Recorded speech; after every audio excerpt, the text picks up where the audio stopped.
दोस्तों, hero MotoCorp, Bajaj, TVS India की ऐसी कंपनी है जो दुनिया की टॉप 2 व्हीलर कंपनीज की लिस्ट में गिने जाते हैं। लेकिन जापान की होंडा, सुजुकी और कावासाकी जैसी 2 व्हीलर कंपनीज की टेक्नोलॉजी और ज्वाइंट वेंचर के बिना यह करिश्मा कर पाना पॉसिबल नहीं था, क्योंकि हमारे पास ना तो वैसी टेक्नोलॉजी थी और ना ही रिसर्च और डेवलपमेंट की बुनियादी सुविधाएं। हम मजबूर थे उन विदेशी कंपनी की सारी शर्तों को मानकर उनके साथ काम करने के लिए।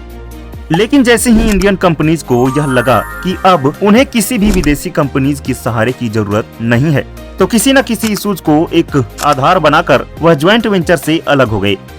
ऐसे ही एक इंटरेस्टिंग स्टोरी है हीरो ग्रुप्स और होंडा मोटर्स के बीच की। लेकिन क्या आपने कभी सोचा है कि इतना सक्सेसफुल पार्टनरशिप होने के बावजूद भी हीरो ग्रुप्स और होंडा मोटर्स अलग क्यों हो गए? एक साइकिल बनाने वाली कंपनी के पास आखिर इतनी हिम्मत कैसे आई कि दुनिया की नंबर 1 बाइक की प्रोड्यूसर से अपने रिश्ते खत्म कर लिए? और अलग होकर हीरो ग्रुप्स के सामने क्या क्या दिक्कतें आई, उनसे निपटने के लिए क्या उपाय किए गए और अलग होकर किसको फायदा और किसको नुकसान हुआ? इन्हीं सवालों के जवाब को हम इस वीडियो में जानेंगे। तो चलिए वीडियो शुरू करते हैं।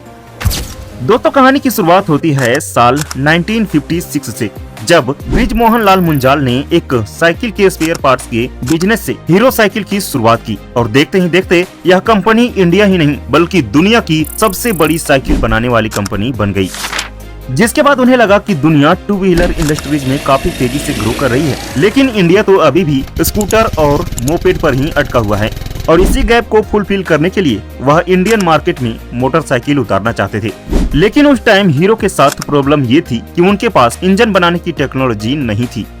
इसीलिए अपने प्लान को एक्शन में लाने के लिए साल 1984 में उन्होंने होंडा मोटर्स को एक प्रपोजल भेजा, जिसमें साथ मिलकर बाइक बनाने की बात रखी गई। दरअसल इस डील में होंडा को भी अपना फायदा दिखा, क्योंकि हीरो के थ्रू ही उन्हें इंडिया जैसी बड़ी मार्केट में कदम रखने का चांस मिल रहा था। एक्चुअली 80s के दौर में किसी भी विदेशी कंपनी को इंडिया में अकेले बिजनेस करने की परमिशन नहीं थी। इसके बाद हीरो और होंडा की ज्वाइंट वेंचर में काम करने पर बात बन गई और साथ में उनके बीच एक एनओसी भी साइन हुआ कि फ्यूचर में दोनों ही कंपनी एक दूसरे के मुकाबले में अपना कोई भी प्रोडक्ट लॉन्च नहीं करेंगे। जिसके बाद हरियाणा में अपना पहला प्रोडक्शन एस्टेब्लिश करने के बाद साल 1985 में हीरो होंडा ने CD100 नाम से फील इट, सर्ट इट और फॉरगेट इट स्लोगन के साथ अपना पहला बाइक लॉन्च किया। तब हीरो होंडा की इमेज एक फ्यूल एफिशिएंट और रिलायबल बाइक की बन गई, जिसमें बाइक की बॉडी बनाने का जिम्मा हीरो का था और इंजन की सप्लाई होंडा को करनी थी। इसके बाद स्प्लेंडर और फैशन जैसी कुछ पॉपुलर बाइक ने हीरो होंडा की पोजीशन को और ज्यादा मजबूत कर दिया। और साल 2001 आते आते इंडियन 2 व्हीलर इंडस्ट्रीज में 50% से भी ज्यादा मार्केट शेयर के साथ हीरो होंडा की मोनोपोली हो गई और वह दुनिया की सबसे बड़ी 2 व्हीलर कंपनी बन गई। लेकिन अब आप सोच रहे होंगे कि जब इस बिजनेस में सब कुछ इतना अच्छा चल ही रहा था, तो 2010 में मुंजाल साहब होंडा से अलग क्यों हो गए? दोस्तों, बात दरअसल ऐसी थी कि ऊपर से चीजें तो अच्छी नजर आ रही थी, लेकिन अंदर ही अंदर मैनेजमेंट के बीच काफी कुछ बातों को लेकर लंबे समय से प्रॉब्लम चल रही थी, जिसमें 2 इशूज ऐसे थे जो बाद में उन्हें अलग होने के मेन रीजन बन गए।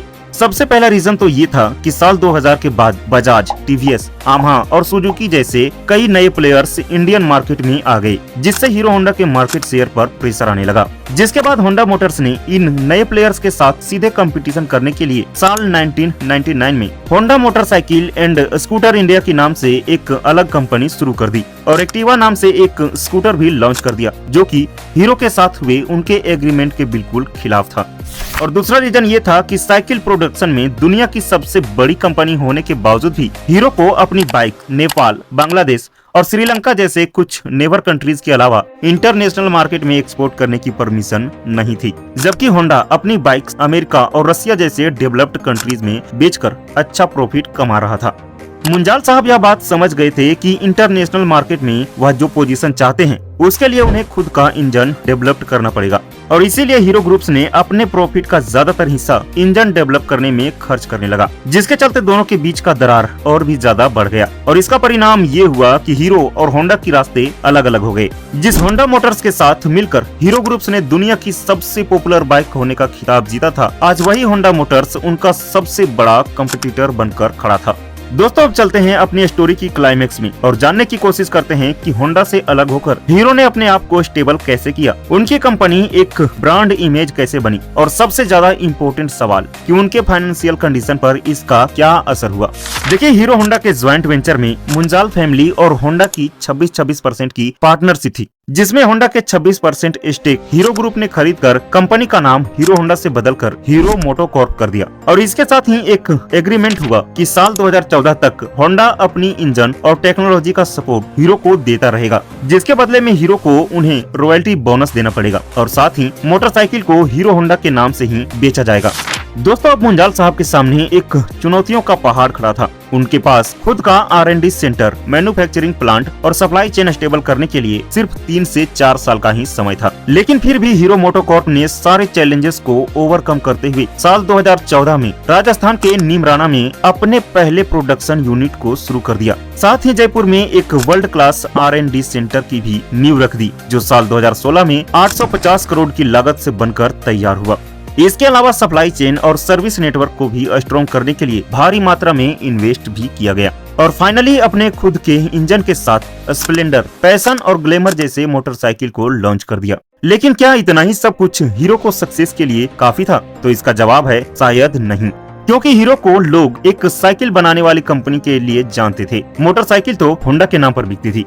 अब हीरो को जरूरत थी अपने ब्रांड इमेज को मजबूत बनाने की।